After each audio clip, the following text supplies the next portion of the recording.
So here's the plane, the prototype. It's modeled after a Stanley number 5.5. It's a really nice plane. It works really well, but I have to say that this plane is very ugly. Now the design is pretty nice. It's got a good design, but when I say it's ugly, it was just built very fast. There wasn't a lot of time put into this. There wasn't a lot of sanding. It was more to see how the design would look and to see how the plane would operate, how the principles of this design of a plane would work when it was all put together. The finish on it is just a spray lacquer that I did a couple times, not even sanding in between.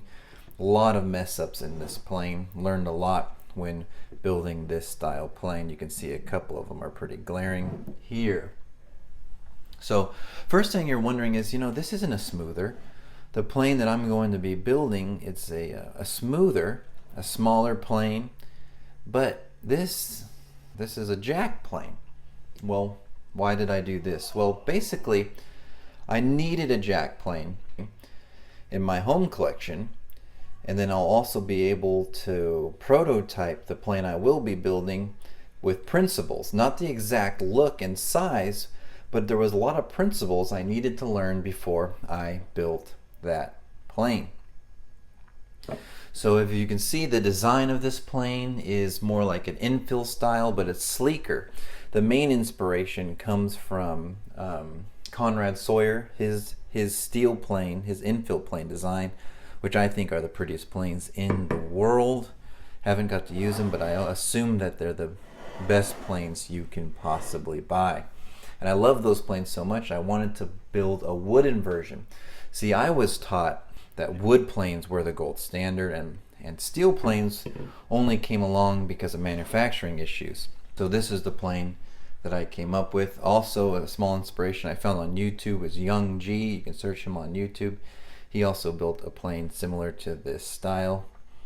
You can see it's got a slight coffin shape to it. It looks like a fast car. So with a lot of design things I do not like in this plane. If I were to build another 5.5, I would change like this. Like I want to put a thumb hold here, but really you grip the top of the plane. It's not needed. So let's go over now some of the principles I learned with building this plane that will be used on the smoother plane build. So first of all, I built this last year and it has stayed under tension. Now I wanted to see if it would stay flat. Basically, if you could use this all year under tension like you would a metal plane, and it wouldn't give you problems, you wouldn't have to re-flatten it all the time. And this principle was a complete success. This plane is still as flat as it was last year.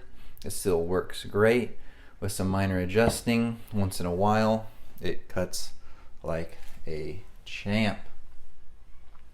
Then I wanted to see if this wood lever cap would work. In my plane, I want an aluminum, kind of a brushed aluminum lever cap, but I wanted to know if that would work, but without having to build that yet, I built this wood one, which is just white oak. But would it have enough tension with this design to hold the blade in place? And it works great. It really does. I mean, you have to tension it, but I think the aluminum will work even a little better. So I'm very happy with how that turned out.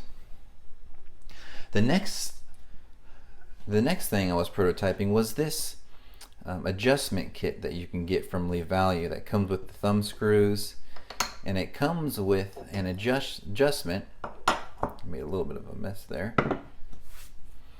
And this was the first fail of the kit, really.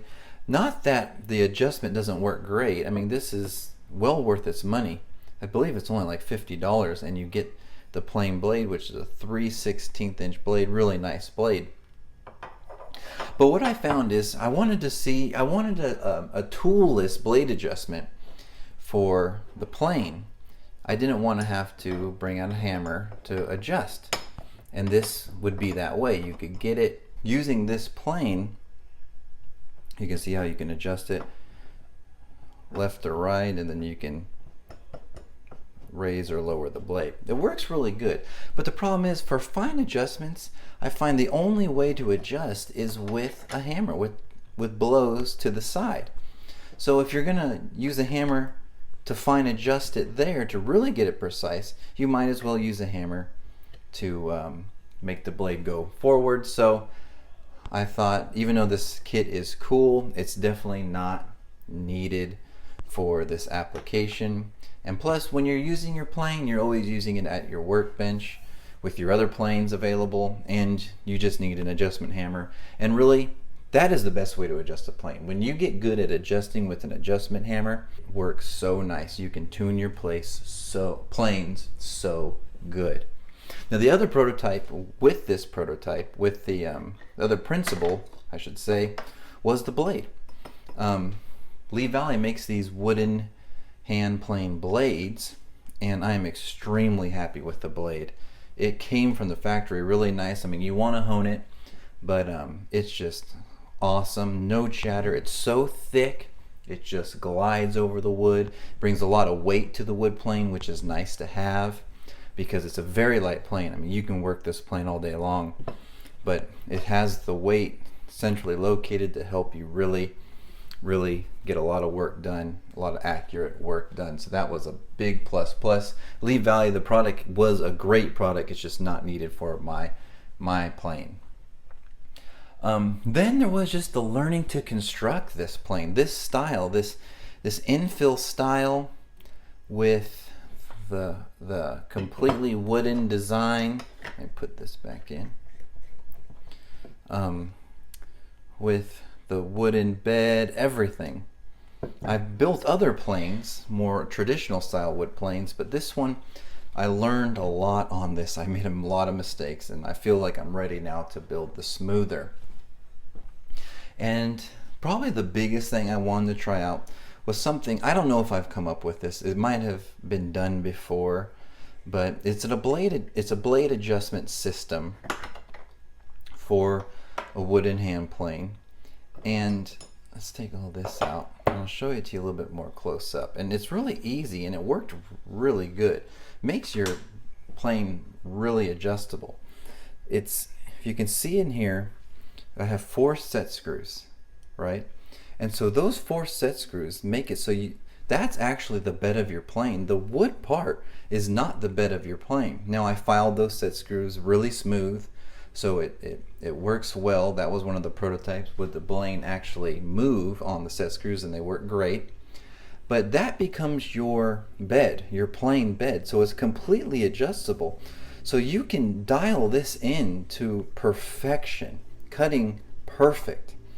And that's really important because over the years you'll be able to adjust it perfectly to what you want.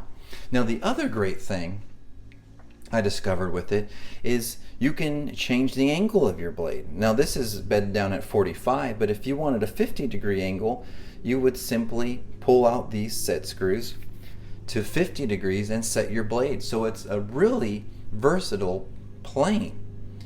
And it works really well that way. And it's rather quick to do it too. It's not as a pain as you might think. Now, one of the biggest benefits to this style of plane, or this adjustment, is that you have more versatility when it comes to your throat opening.